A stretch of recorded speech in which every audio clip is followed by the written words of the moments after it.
Buying a new car can be very expensive. Its value also rapidly depreciates the moment it leaves the dealer's lot, about 20% each year. So it's not surprising that more and more people are eyeing the used car market. Successfully buying a used car, however, can be more complicated than buying a new one. But the Office of Fair Trading is at hand.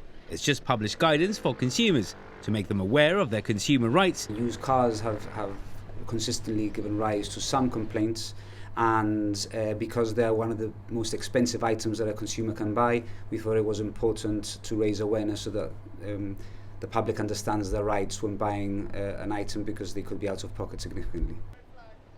The OFT says its new guidance has been compiled from common complaints received by the office.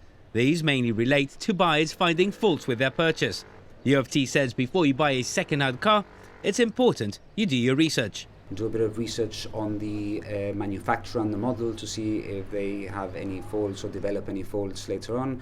And also make sure that when you identify a car that you want, go to see the car, make sure you take it for a test drive, make sure you check the bodywork, that any features it has are working, the infotainment system. Generally make sure that you're buying a good item that has been properly maintained and that the car is fit for the purpose that you want it. It's important to note too that if you buy from another person, the purchase will not be considered a commercial transaction, and your rights will not be the same if you buy from a used car dealer. If you have a car which you bought from an individual and develops a fault, there are limited recourse. You can perhaps take the matter, proceed legally with the matter. But if you buy a car from a car dealer, you have rights which are enshrined in legislation, and that is that the car must be fit for its purpose, must be as described, and must be of satisfactory quality.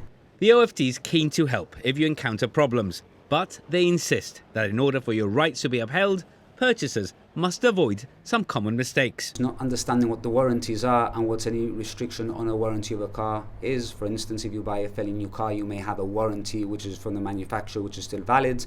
That may require you to do servicing in a particular authorized garage.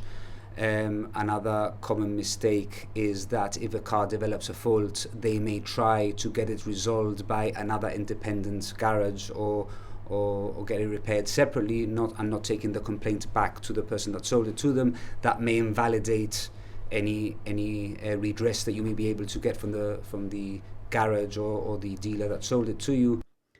The OFT can be contacted if you're unsatisfied with the response from the trader. The office will give you practical guidance and will investigate dealers where the need arises.